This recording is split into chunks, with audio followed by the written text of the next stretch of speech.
We are here at the Electric Gardens Festival, and I'm joined with Mark Knight. How's it going, mate? I'm very well, thank you. That's great. And how are you enjoying? You've just got into Melbourne. You've got the festival heading up. You got the jet lag under control yet? Or No, no, blatantly no. I never ever usually suffer from jet lag. Primarily, I think because you land somewhere and you get there late and you're up all night, and then you're on to the next city, so you never kind of get into the groove of that time zone. Yeah. So it doesn't really affect you before you know you're back home. Well, I've had 2 days here already, and that for me is really rare. And we were in the studio till 12 o'clock last night, and then I got back to the room and foolishly opened the laptop, started doing emails, and then the label's calling, and you're like, oh, it's 5 o'clock in the morning and I've not been to bed. Great. That's so, it. It's the answer. Just to one that. quick email turns into 5 hours. Exactly, just yeah. stuff for the week. Well, we're here at Electric Gardens, and there are other artists here on the bill who you've worked with before. Yep. Is it a good opportunity for you to sort of catch up with friends, and also an opportunity to check out new artists in each local area? Absolutely, yeah. I mean, when you do club shows, obviously you don't get that.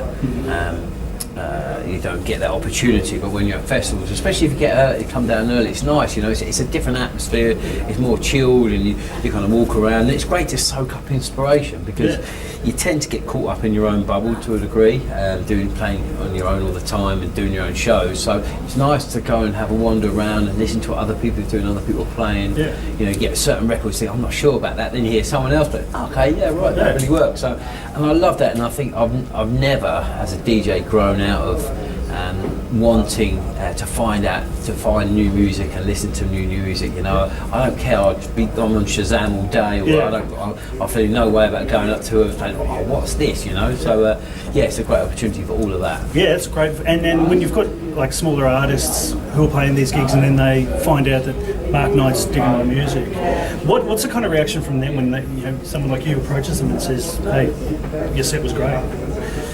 I don't know really. I mean, I don't tend to think, you know, if I don't kind of like to create any hierarchy. I'm not really into all that. I just, you know, I love the music, and if I appreciate what someone's done, then, you know, I think the conversation is, you know, hopefully just orientated around music, and it stays in that way. But as I said earlier, I mean, I'm always hunting out new music and eager to search out gems, and you know, as a DJ should be really. So you know, I like to go and meet new people, and hopefully we'll be some of that today. You know. Yeah, awesome. Well, about 12 months ago, you released A Year in the Life, and in 2016 you also had Ibiza as well as a single.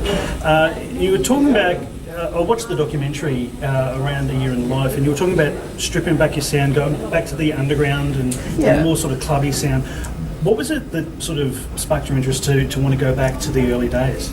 I think just because, I don't know, I just wanted a new challenge. I think I've written a lot of anthems, which was great and really supported my career, but I was also, when I first started, just did lots of different club records, and I thought, you know, I want to just go back to that. And I think ultimately, if you can create enough music to substantiate your own set, you know, when you're pretty much playing 60 to 70% of your own music, then in this day and age, that's what you should do as an artist, really. I think it's the whole thing has evolved more than just playing records and playing other people's records. So if you can, as I say, substantiate enough music for your own performance, then great. So that kind of become the sort of mantra of the year, really, to go back and write lots of different club records, and also to put music out on other people's labels. I hadn't done that for, crikey, 10 years nearly.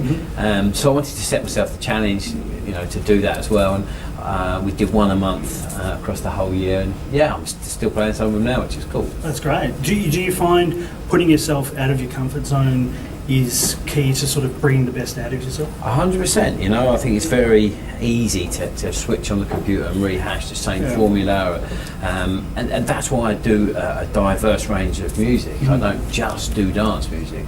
I produce bands, I produce pop acts, and then I'm working on a live project at the moment, and I think the variation in that, it keeps you enthused, and you are influenced by the different styles of music that you do, and you can bring different pieces of that to the party whenever you're doing something new, and so you're constantly inspired and constantly eager and excited to do music, because I think I'd get bored if I had to go and continue to have to write tech house day after day. It's like, wow, man, I can do more than that. So why not? Yeah, and speaking of more, you do run your own record label, Yep. and you produce other work as well.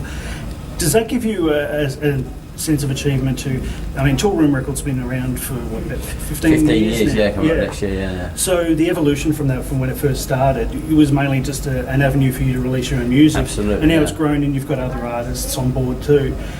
Watching those other artists grow and your input into their music, do you get a kick out of that? And watching Oh, 100%, you know, very much so, and that's always been the kind of ethos of what we do is to create a family, a roster of artists, because I think that's the key to success of any great label, you know, is having a roster that gives you a certain sound. I mean, if you go back over history, look at all the big labels, look at Motown, had a sound, had a roster of artists. Look at Chess, Stax, all of those great labels that are iconic.